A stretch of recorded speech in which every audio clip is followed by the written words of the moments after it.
Assalamualaikum warahmatullahi wabarakatuh. Senang sekali pada hari ini saya akan menjelaskan beberapa contoh soal tentang besaran dan satuan. Ini bagian yang pertama. Jadi nanti untuk besaran dan satuan ini ada beberapa video, dan ini adalah video yang pertama. Jadi untuk memudahkan kalian dalam memahami materi tentang besaran dan satuan, ini ada video pembahasan soal-soalnya agar pemahamannya lebih mudah lagi. Sekalian review yang sudah kita pelajari. Jadi di sini nanti ada beberapa yang akan saya bahas, mulai dari notasi ilmiah, kemudian ada bagaimana cara mengkonversi satuan, kemudian dimensi, kemudian kita beralih untuk pembahasan tentang alat ukur. Untuk alat ukurnya ada beberapa yang saya sertakan, diantaranya untuk alat ukur panjang itu ada jangka sorong dan mikrometer skrup, sementara untuk pengukuran masanya menggunakan neraca dan pengukuran waktunya menggunakan stopwatch. Kita mulai dari yang pertama. Yang pertama adalah tentang notasi ilmiah. Jadi notasi ilmiah itu apa sih? Jadi notasi ilmiah ini kita gunakan untuk mempermudah penulisan, terutama untuk bilangan-bilangan yang nilainya sangat besar atau sangat kecil. Contohnya jarak bumi matahari, itu kan nilainya sangat besar. Nah, untuk mempermudah kita bisa menggunakan notasi ilmiah, maupun kebalikannya, misalkan nilai-nilai yang sangat kecil, misalkan jari-jari atom saja kita nggak bisa tahu, kemudian jari-jari elektron kita kan nggak bisa lihat itu, tetapi di situ ada nilainya. Lah, untuk menuliskan nilainya yang terlalu kecil ini kita bisa gunakan notasi ilmiah. Nah, kita masuk contoh pertama ya. Jadi untuk notasi ilmiah itu biasa kita tulis dalam bentuk ini, A kali 10 pangkat N. Nah, ini adalah cara menuliskan notasi ilmiah. A-nya itu adalah bilangannya. Jadi bilangannya A ini nilainya kurang dari 1. Jadi A itu nilainya kurang dari 1. Tetapi harus lebih dari 0. Dan lebih dari 0. Jadi antara 0 dan 1. Nah, kita mulai contoh yang pertama. Nilainya jika kita baca 380 juta. Nah, ini kan nilainya sangat besar. Maka kita bisa tuliskan dengan notasi ilmiah. Caranya bagaimana? Kita pilih dulu nilai A-nya. Ingat, A itu nilainya kurang dari 1 dan lebih dari 0. Nah, kita buat angka ini. Nah, ini kan 38 ya. Nah, 38 ini kita tulis menjadi kurang dari bukan kurang dari 1 ya, kurang dari 10. Tetapi lebih dari 1. Ini tarik sebentar.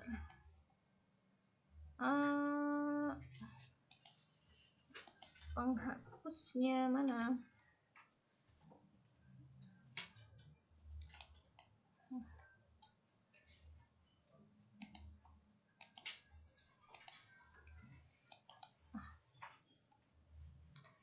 Kurang dari 10.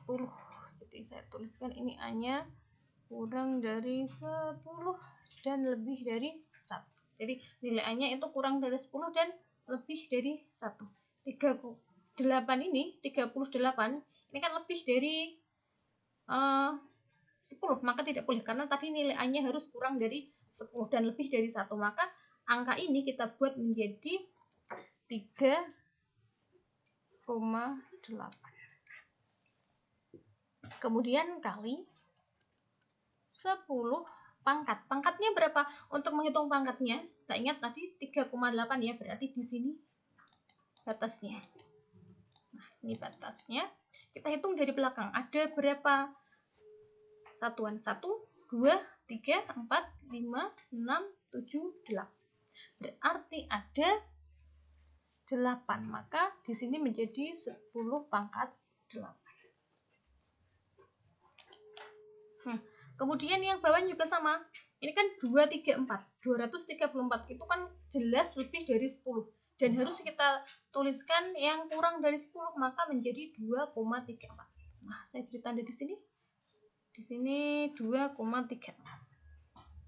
2,34 kali 10. 10-nya pangkat berapa? Kita hitung dari belakang lagi sampai dengan batas tanda tadi. 1, 2, 3, 4, 5, 6, 7. Berarti di sini pangkatnya adalah 7. Nah, ini cara menuliskan notasi ilmiah. Ini yang nilainya sangat besar. Bagaimana dengan nilai yang sangat kecil? Apakah caranya sama? Ya, caranya hampir sama. Ini kan 0000, kemudian belakangnya 13. Nah, angka ini, yang 13 ini, kita ubah menjadi kurang dari 10 dan lebih dari 1, maka menjadi 1,3. Ini 1,3 kali 10 pangkat. Pangkat berapa? Seperti tadi, kita beri tanda dulu. Ini 1,3. Nah, kita hitung di antara ini sebelah kanan koma dan dengan tanda ini ada berapa? 1, 2, 3, 4, 5, 6, 7, 8, 9. Berarti di sini pangkatnya menjadi negatif 9. Nah, kalau yang 0, berarti nilainya sangat kecil, maka pangkatnya tidak bernilai positif tetapi bernilai negatif. Nah, kita coba yang bawahnya 678. Ini juga kita buat menjadi kurang dari 10, berarti menjadi 6,78. Kita tuliskan 6,78 kali 10 pangkat. Nah, ini juga kita hitung nolnya, jadi sebelah kanan koma awal 1, 2, 3, 4. Berarti pangkatnya menjadi pangkat min 4. Nah, ini hasilnya 6,78 kali 10 pangkat min 4. Itu untuk mempermudah mengingat-ingat, kalau nilainya besar berarti pangkatnya positif. Saya tuliskan untuk mempermudah. Besar maka pangkat positif. Jika kecil artinya berarti kurang dari 1, ini saya tulis kurang dari 1, maka pangkatnya bernilai negatif. Nah, ini untuk notasi ilmiah. Kita lanjut, berikutnya setelah notasi ilmiah adalah konversi satuan. Nah, ini konversi satuannya saya berikan yang dasar saja.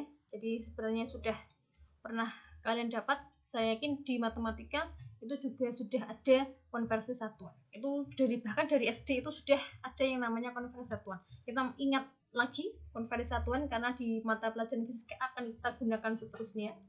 Untuk contoh yang pertama di sini 72 km per jam itu berapa meter per sekon. Nah, di sini ada 2. Ini saya tulis dulu. Yang pertama 72 km per jam. Nah, kita satu persatu dulu. Artinya 72 km per 1 jam. Nah, inilah yang akan kita konversi. 72 km jadikan meter. Ingat, dari kilometer ke meter, jika kita gunakan tangga bantuan yang dari SD itu turunnya akan turun 3. Kalau turun 3 berarti tinggal kita tambahkan 0 saja sebanyak 3. 1, 2, 3. Nah, kemudian per. Nah, di sini jam, 1 jam itu berapa sekon? Berapa detik 1 jam? Itu 3600. Ini tadi yang atas meter, yang bawah sekon. Nah, ada 0. Ini yang di bawah 0-nya 2, atas berarti harus coret 2. Berarti tinggal 720 dibagi 36. 72 dibagi 36 itu 2. 0-nya kan masih 1, menjadi 20 meter per sekon.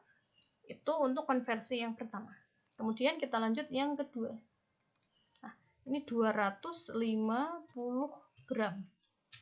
Sama dengan berapa kilogram? Nah, untuk dari gram ke kilogram kita juga bisa gunakan tangga darurat ya.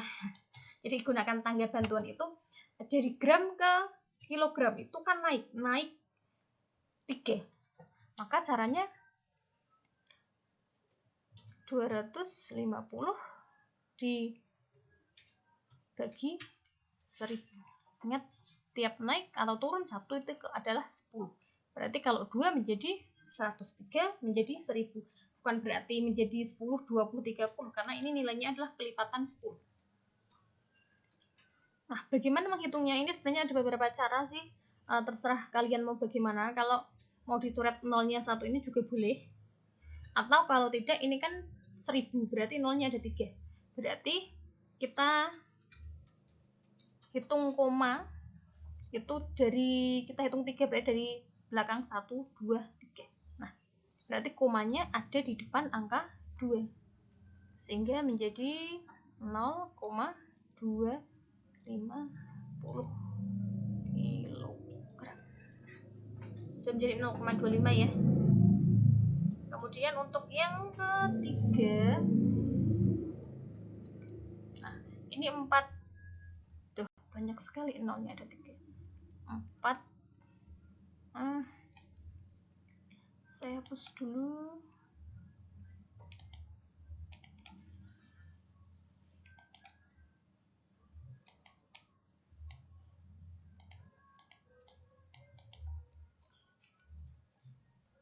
Kembalikan ke pulpen.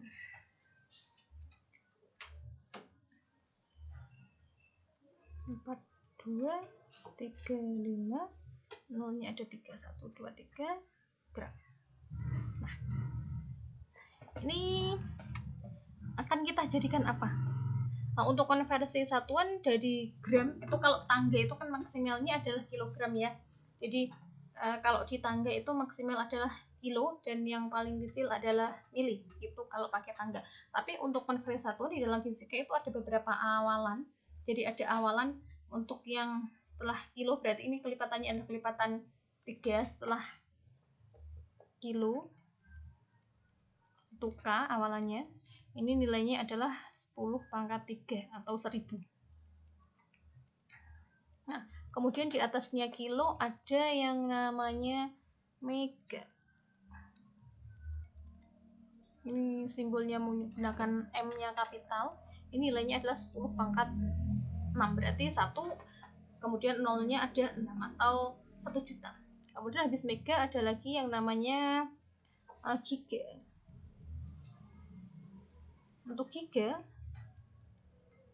awalannya adalah G, huruf kapital, nilainya adalah 10 pangkat 9. Nah, ini untuk yang nilainya besar. Untuk nilainya kecil, berarti itu yang pertama ada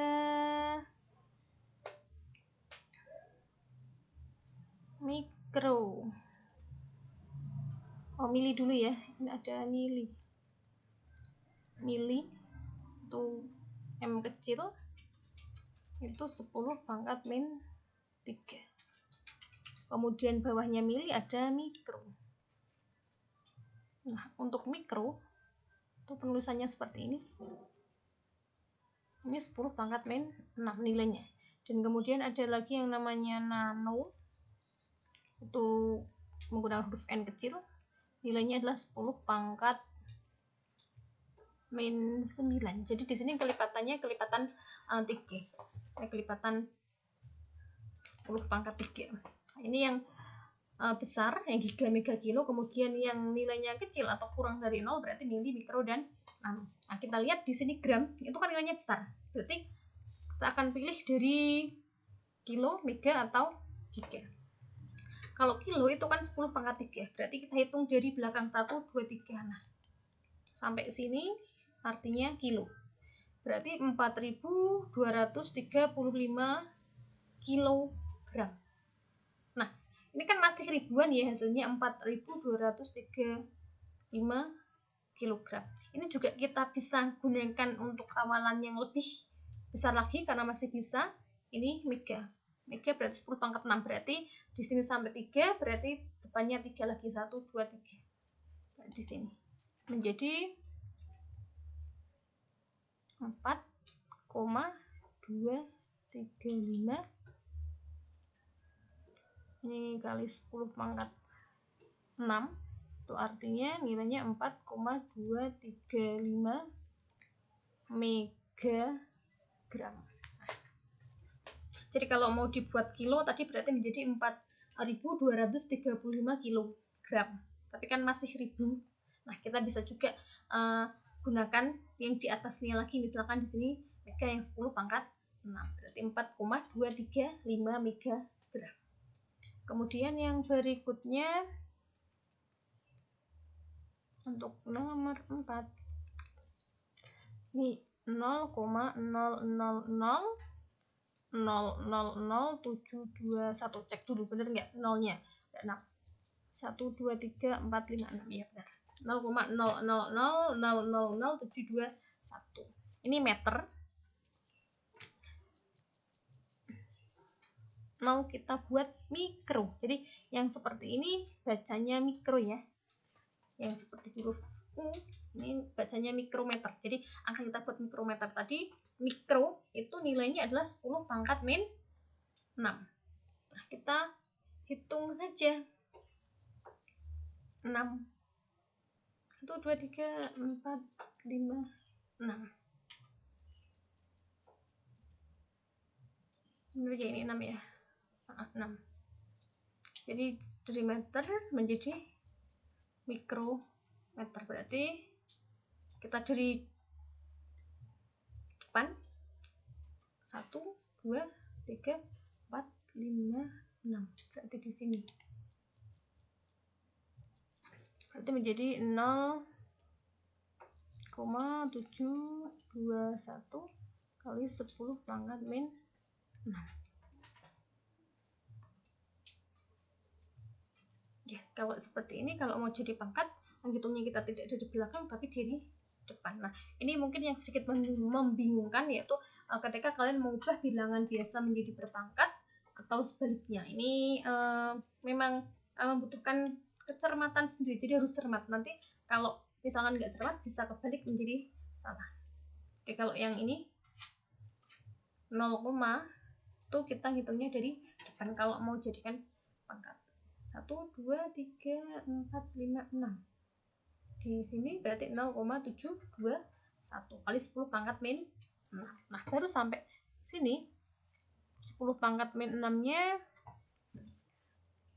kita jadikan mikro. Berarti menjadi 0,721 mikrometer. Nah, ini hasilnya.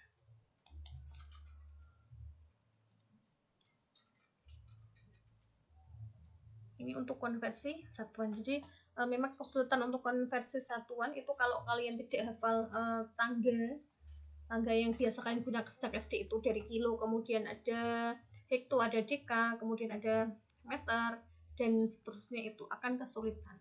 Jadi kalau misalkan yang masih kesulitan menghafal itu bisa kalian tambahkan di catatan untuk menggambar tangganya untuk mempermudah. Ini untuk konversi satuan. Kemudian berikutnya adalah dimensi besaran fisika. Jadi dimensi besaran fisika kalau di modul yang ada di e-learning itu tabelnya saya jadikan satu dengan yang besaran pokok. Jadi di situ tabelnya ada nomor, kemudian besaran pokok, satuannya apa, kemudian lambangnya apa, dan terakhir ada dimensinya. Jadi dimensi besaran fisika. Dimensi besaran fisika itu salah satunya digunakan untuk menentukan suatu besaran ini itu tersusun dari besaran pokok apa saja. Nah, kemudian juga bisa digunakan untuk mengetahui dari besaran-besaran yang ada mana saja yang memiliki satuan-satuan yang sama.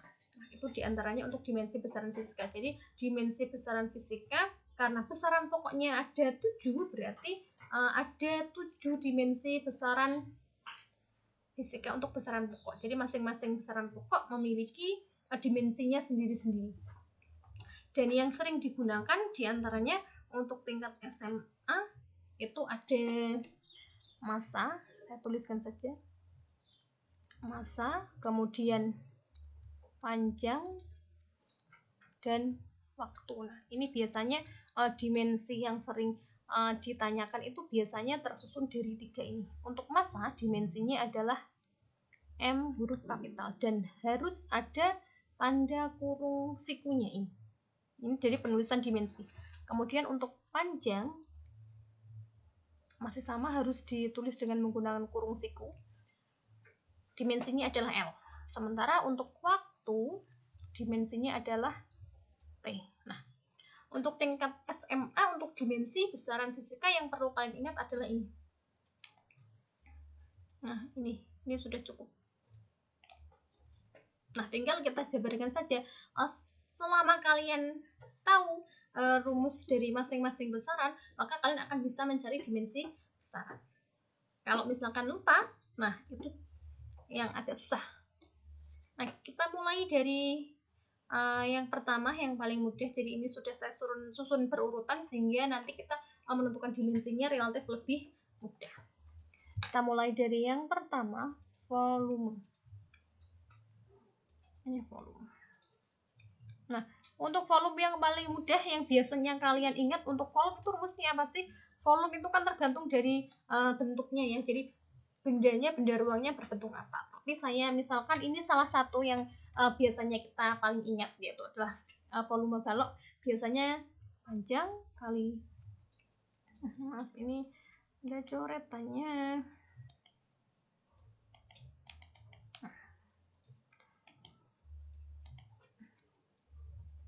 Panjang kali lebar kali tinggi. Nah, biasanya hafal sekali dengan rumus ini. Panjang dimensinya apa? L kan?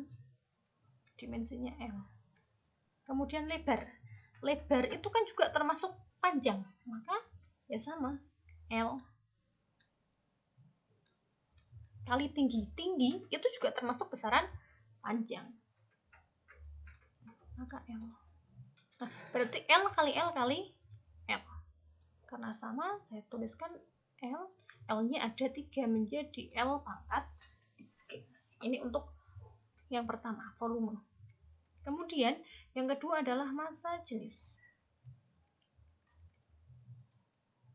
Nah, ini materi massa jenis juga di SMP dulu sudah ada di kelas 8. Jadi untuk massa jenis itu rumusnya adalah massa dibagi dengan volume. Nah, massa, kita lihat massa itu dimensinya adalah M.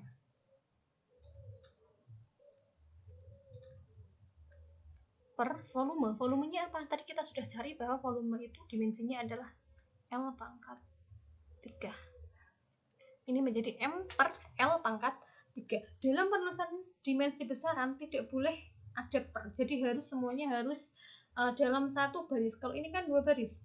M per L pangkat 3. Jadi kita akan tuliskan bentuk ini ke dalam satu baris saja. Berarti M-nya tetap. Kemudian L-nya. Jadi L-nya tadinya di bawah, pangkatnya 3, saya pindah ke atas, maka pangkatnya berubah jadi negatif. Jadi kalau pindah dari atas ke bawah, maka pangkatnya juga berubah. Kalau tadinya min berarti menjadi positif, kalau yang tadinya positif menjadi negatif. Jadi tadinya di sini 3, kalau dijadikan di atas menjadi min 3. Itu untuk yang kedua. Kita lanjut untuk yang ketiga. Yang ketiga adalah kecepatan. Nah, kecepatan itu kan perpindahan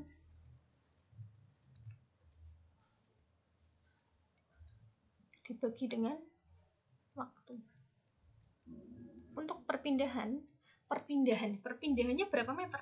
Perpindahannya berapa senti? Nah, berapa kilometer perpindahan berarti termasuk salah satu besaran panjang. Besaran panjang tadi dimensinya adalah L. Berarti di sini adalah L. Dibagi waktu. Waktu itu adalah T. Berarti adalah L per T. Ini masih 2 baris juga, kita buat menjadi 1 baris. Jadi L dan T. Nah, T-nya di sini, ini kan tidak punya pangkat yang di bawah. Kalau tidak berpangkat artinya adalah pangkat 1. Pangkat 1-nya positif, kita pindah ke atas, maka menjadi pangkatnya bernilai negatif. Berarti negatif 1. Menjadi untuk kecepatan dimensinya menjadi LT pangkat min 1. Itu untuk yang ketiga jadi kecepatan. Kita lanjut yang berikutnya, yang keempat, itu adalah percepatan. Untuk percepatan itu kan perubahan kecepatan.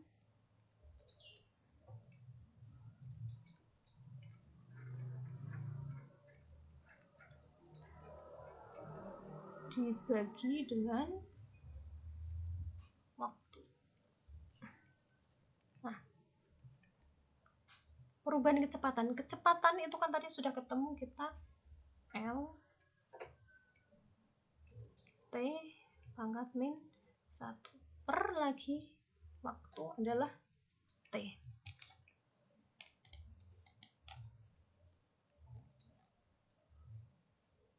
Nah, di sini menjadi L dan T.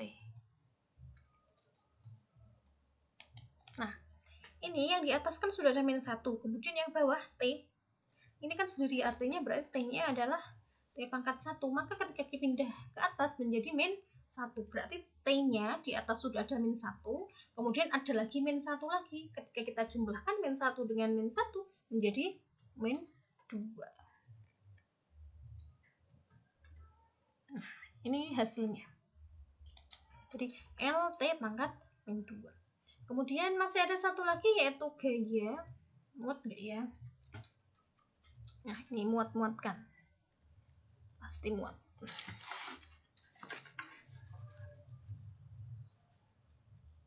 Yang kelima adalah gaya. Gaya itu kan massa. Nah, coret lagi.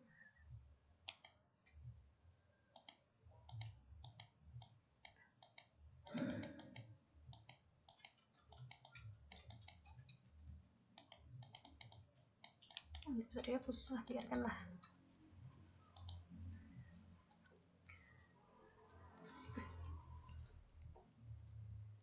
Massa kali percepatan.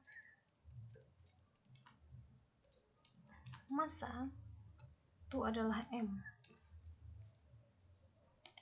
Kemudian percepatannya tadi kita sudah dapat di atas adalah L. Kok mengganggu sekali. Kemudian T pangkat min 2. Hasilnya berarti ini langsung ketemu.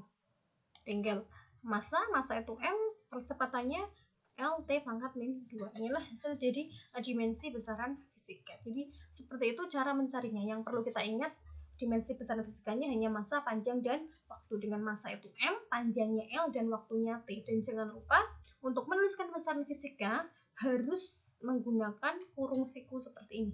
Kurungnya ini tidak boleh digonta-ganti, tidak boleh menggunakan kurung yang biasa seperti ini. Tidak boleh. Atau misalkan bisa diganti dengan kurung ukur awal seperti ini. Tidak boleh.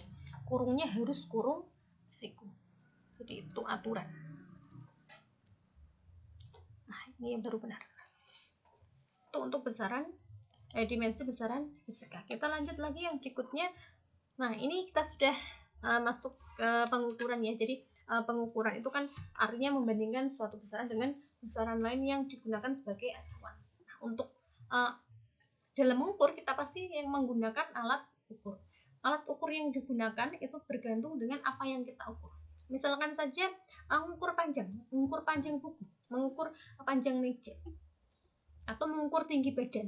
Nah, biasanya kalau kita mengukur panjang, alat ukur yang sering kita gunakan adalah penggaris, tetapi tidak selalu harus menggunakan penggaris. Jadi kalau misalkan mau mengukur biasanya kalau tukang itu kan nggak pakai penggaris ya kemana-mana. Masa tukang bawanya penggaris kalau mau mengukur misalkan lebar dari suatu ruangan atau tingginya, itu kan tidak menggunakan penggaris. Sebenarnya bisa menggunakan penggaris, tetapi kan hasilnya menjadi kurang teliti karena harus disambung-sambung. Itu kalau penggaris. Biasanya kalau tukang itu kan menggunakan meter yang gulung itu.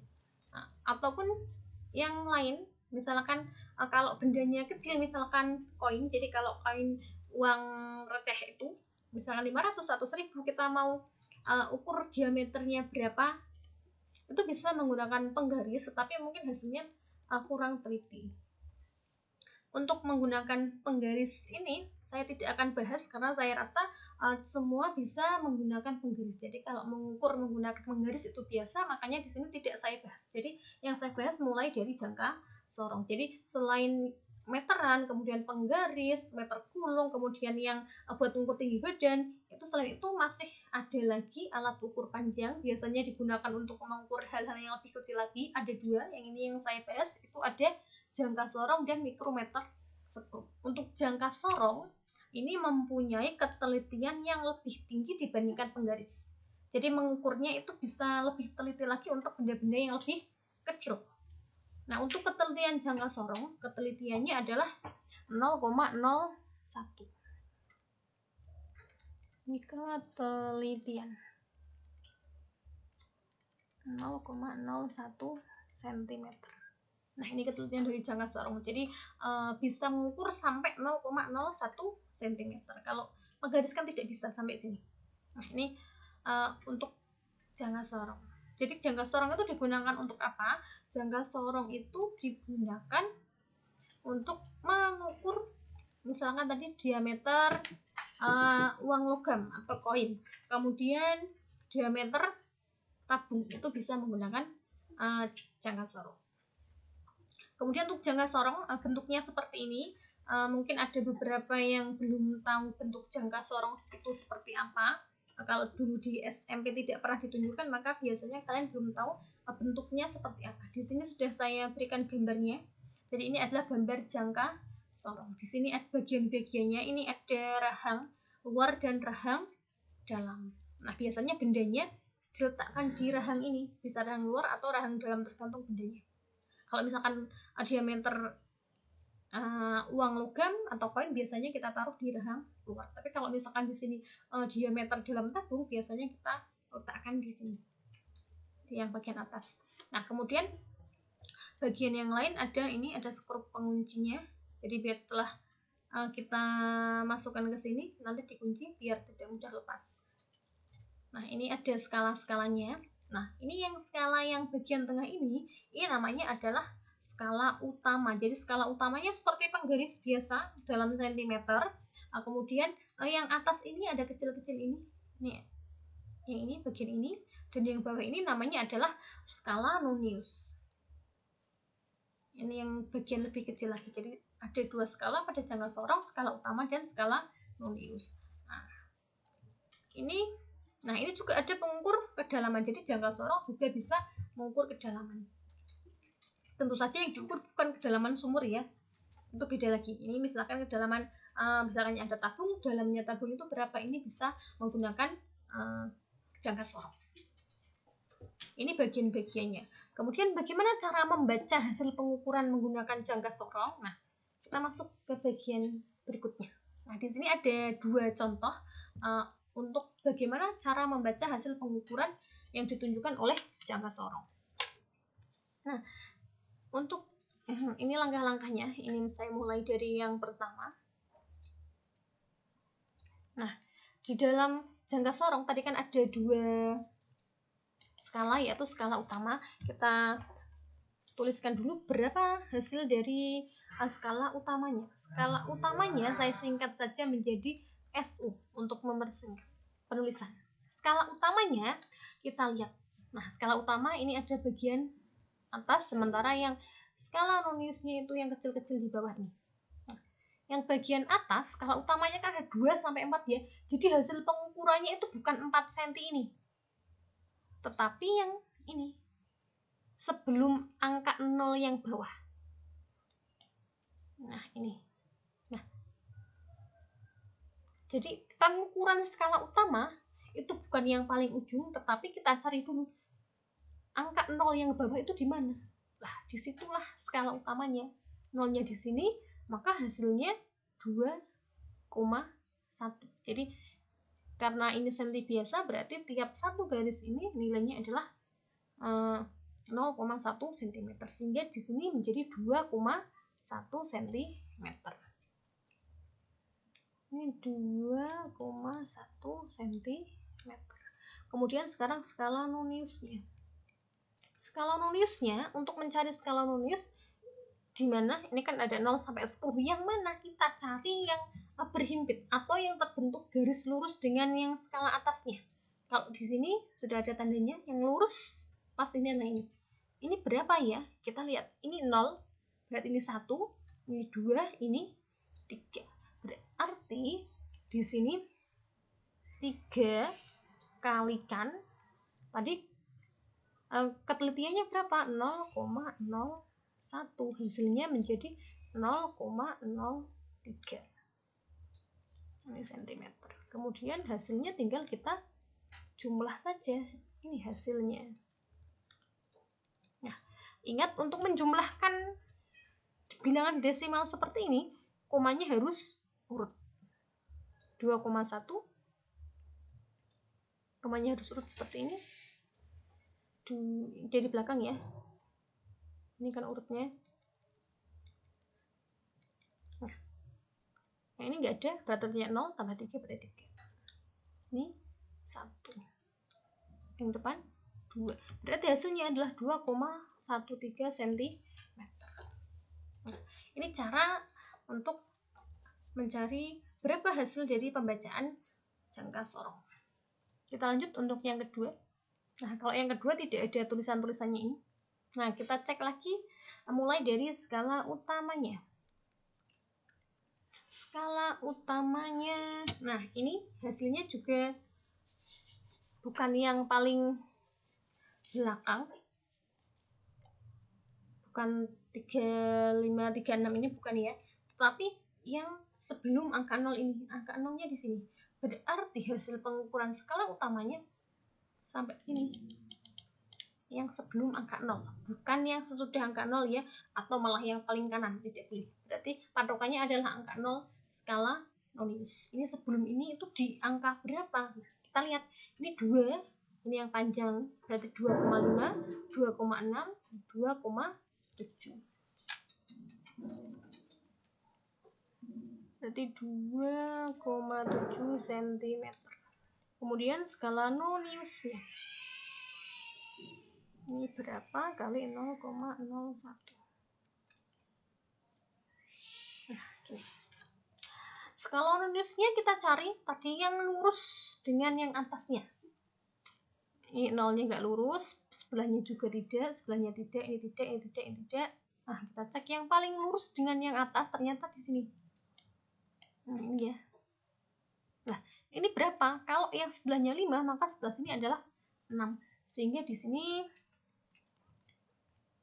6 kali 0,01 berarti artinya 0,06 cm.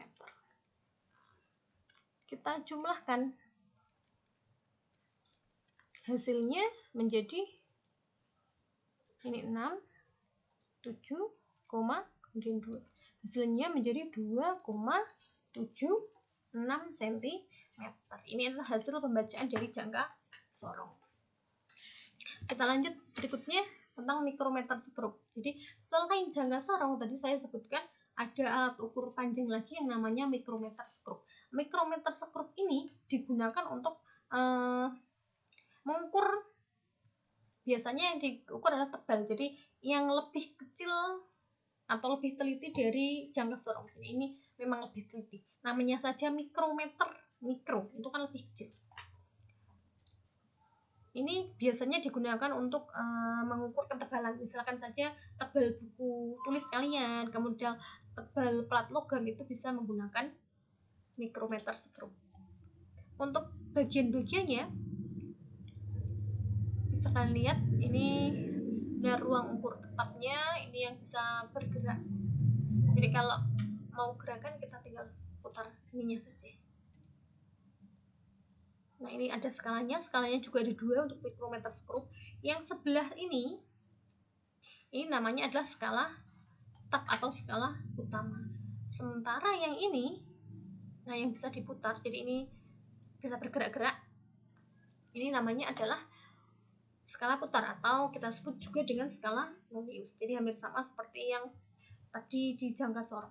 Kemudian ini ada gigi putarnya. Ini diantaranya adalah bagian-bagian dari jangka sorong. Maaf, mikrometer skrup ya. Yang ini mikrometer skrup. Nah, untuk mikrometer skrup, nah bentuk aslinya seperti ini. Ini salah satu contoh saja.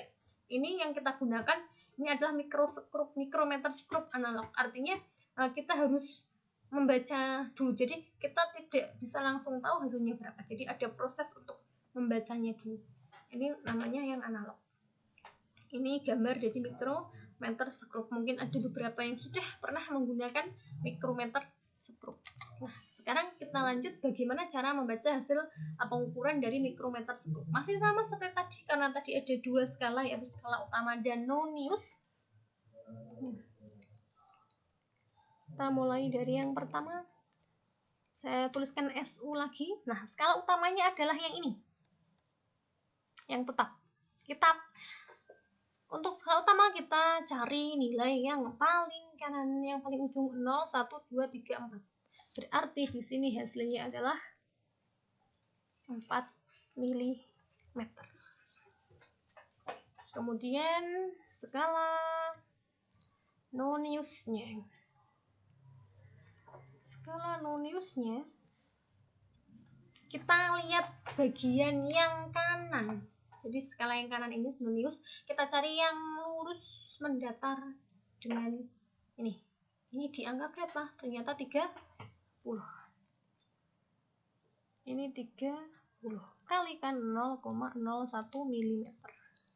0,01 mm itu dari mana? 0,01 mm itu adalah ketelitian dari jangka sorong ini. Ketelitian saya tuliskan tadi belum sempat dibahas. 0,01 mm.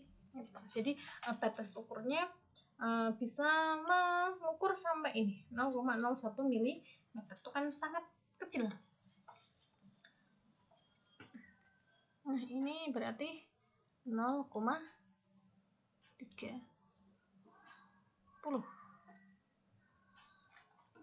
Maka hasilnya tinggal kita jumlahkan saja. Hasilnya 4 mm tambah 0,03. 0,3 menjadi 4,30 mm. Ini hasilnya. Kita coba untuk yang kedua. Skala utama. Skala utamanya kita lihat yang tetap ini 3, 4, 5, 6. 6 tapi bawahnya ada ini. Yang bawah ini artinya setengah, berarti di sini menjadi 6,5 atau 6,5. 6,5 mm. Kemudian untuk skala Noniusnya, nah ini saya berbicara yang langsung saja biar kalian menghitung perkaliannya. Kita cek masih sama seperti tadi, cari yang lurus horizontal dengan yang sebelahnya. Ini 30, 31, 32, 33, 34 ya. Karena di bawahnya 35, ini adalah 34. Untuk 34 berarti kita buat saja 0,34 mm. Kalau misalkan di sini hasilnya 30 seperti tadi berarti menjadi 0,30. Kalau misalkan 25 maka menjadi 0,25. Tinggal tambahkan 0. Nah, tinggal kita jumlahkan saja hasilnya. Jadi ini urut ya. Ini 4, 5 tambah 3 itu 8, 6,84 mm. Ini hasil pengukuran dari mikrometer skrup. Nah, kita lanjut. Berikutnya setelah alat ukur panjang, jadi alat ukur panjang yang saya bahas ini ada dua tadi ya, ada jangka sorong dan ada mikrometer skrup. Kemudian neraca. Untuk yang neraca ini mudah sekali. Yang saya sertakan di sini adalah neraca yang analog ya. Jadi kita menjumlahkan dulu, tidak langsung ketahuan hasilnya berapa. Kalau yang sekarang banyak itu kan neraca digital. Jadi seperti kalau kita timbangan badan itu kan kita tinggal injak saja nanti sudah kelihatan nilainya berapa tanpa harus kita menjumlahkan. Nah, ini untuk neraca. Yang ini adalah neraca 3 lengan. Cara mencarinya mudah. Untuk hasil pembacaan dari neraca itu tinggal jumlahkan saja dari skala-skala yang ada. Ini yang pertama, ini adalah neraca 3 lengan. Ini hasilnya, langsung saya hasil. Langsung jumlahkan saja. Ini ada 7, 30, dan 400. 7 tambah 30 tambah 400. Hasilnya menjadi 437 gram. Selesai. Ini relatif lebih mudah untuk yang neraca. Tetapi kalau waktu mengukur dengan neraca aslinya ini agak susah karena harus kalibrasi dulu, kemudian harus tunggu sampai neracanya diam, sehingga hasil pengukurannya menjadi lebih akurat. Nah, ini juga ada beberapa versi ya.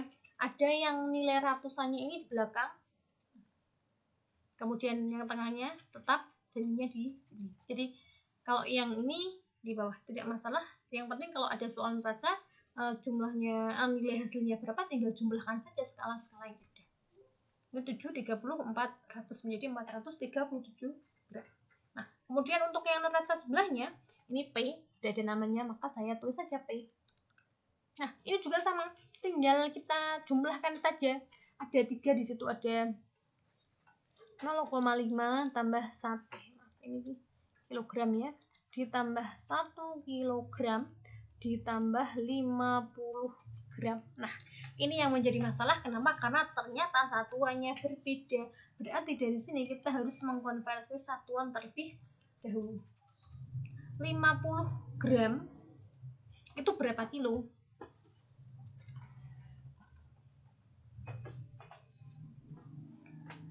Dari gram ke kilogram itu kan naik 3 ya. Ini saya jumlah dulu ya, yang depan biar mudah. Setengah ditambah 1 menjadi 1,5 kilogram. Ini yang depan ya. Yang belakang 50 gram ini kita jadikan kilogram. Nah, dari gram ke kilo itu kan naik 3. Berarti dibagi 1000. Kita hitung saja, kalau 1000 itu nolnya 3, berarti kita hitung ada 3 angka dari belakang. Saya tulis dulu angka 50 dari belakang ya. Ini 1, 2, 3. Ini koma. Lah, inilah hasilnya. Nah, kita tuliskan dulu 50, kemudian kita hitung ada 3 angka dari belakang. 1, 2, 3. Beri koma menjadi 0,05. Baru kita jumlahkan dengan yang depannya. 1,5 ditambah 0,05. Ingat, dalam menjumlahkan seperti ini komanya harus urut, sehingga hasilnya menjadi 1,550 kilogram. Nah, inilah hasilnya. Untuk neraca relatif lebih mudah, tinggal jumlahkan saja. Tapi mungkin bisa saja contoh soalnya seperti ini, jadi satuannya berbeda. Tergantung, kalau pilihan ganda sih tinggal dilihat saja hasil akhirnya dalam satuan apa, apakah jadi gram atau kilogram atau jadi apa. Nah, berikutnya adalah stopwatch. Stopwatch itu adalah alat ukur waktu. Apakah alat ukur waktu itu hanyalah stopwatch? Tidak ya, jadi ada banyak yang bisa kita gunakan untuk mengukur waktu. Itu tidak hanya stopwatch, jadi tergantung penggunaan saja sih. Kalau misalkan dari rumah kamu mau jalan-jalan ke Surabaya, apakah kamu lamanya perjalanan kamu gunakan stopwatchnya, terutama yang stopwatch analog seperti itu. Kalau digital sih tinggal pencet aja, nanti waktunya bisa ada sendiri, nulis sendiri. Tapi kalau ini kan tidak. Jadi kalau yang stopwatch analog seperti ini tidak bisa kita gunakan ketika kamu mau ke Surabaya, kemudian berapa ya waktunya, apakah 6 jam 7 jam, itu kan tidak terlihat kalau dari stopwatch seperti ini. Nah, jadi kalau mau bepergian jauh, kamu tidak bisa menggunakan stopwatch, maka gunakan alat ukur yang lain, misalkan ROG. Jadi tergantung dari apa yang mau kamu ukur, dari mana ke mana. Ini yang stopwatch, ini caranya. Jadi kalau stopwatch yang modelnya seperti ini, di sini ada, berarti ada 2 ya. Jadi ada 2 skala. Ini yang kecil dan yang besar. Yang kecil ini menunjukkan menit, sementara yang luar ini, yang besar ini menunjukkan detik. Nah, kita cek dulu. Di lingkaran kecil ini menunjukkan angka berapa? Nah, jika kita perhatikan baik-baik, ternyata jarum ini menunjukkan angka 5. Berarti hasilnya 5 menit ditambah. Nah, untuk lingkaran yang berikutnya ini, yang besar, itu menunjukkan detik. Jarumnya di berapa? Ternyata di sini 15. Berarti ditambah 15 detik. Nah, berarti hasilnya 5 menit 15 detik. Atau kalau mau kita buat jadi detik semua atau sekon, maka kita tinggal konversi 5 kali 1 menit itu adalah 60 sekon. Tambah 15. 5 kali 60 itu 300, ditambah dengan 15 menjadi 315 detik atau sekon. Ini gambar yang pertama. Kita coba untuk gambar yang kedua. Hasilnya berapa? Nah, kita lihat untuk yang kecil ini, jarumnya ada di, nah, ini 0, 1, 2, 3 ya. Nah, ini kalau seperti ini harus cermat ya, karena yang bagian dalam ini, yang lingkaran kecil itu kan skalanya kecil-kecil, jadi kalau tidak cermat nanti bisa salah. Ini tadi hasilnya adalah 3 menit. Ditambah berapa detik nih? Nah, ini juga ternyata untuk gambar yang kedua ini memang kurang jelas. 30, ini 25, 26 ya, 26, 27, 28 ya, pas. Ini berarti 25. 26 detik.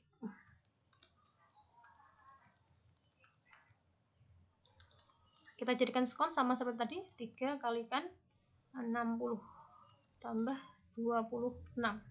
3 kali 60 itu 180 tambah 26 menjadi 206 sekon atau 206 detik. Nah, ini pembahasan kita mulai dari tadi, dari awal ya, dari notasi ilmiah, kemudian tadi ada konversi satuan, dan terakhir ini ada pengukuran menggunakan beberapa alat ukur yang biasa kita gunakan. Nah, cukup sekian untuk yang video kita kali ini. Ini mungkin durasinya sudah lama, sudah panjang. Jika masih ada pertanyaan atau mungkin ada beberapa hal yang belum kalian pahami, kalian bisa menanyakannya melalui grup atau langsung chat pribadi saja. Jadi tidak usah malu ketika ada yang belum kalian pahami, silahkan tanya saja. Cukup sekian untuk video kita kali ini. Kita sambung lagi untuk video yang berikutnya. Saya akhiri, sekian. Wassalamualaikum warahmatullahi wabarakatuh.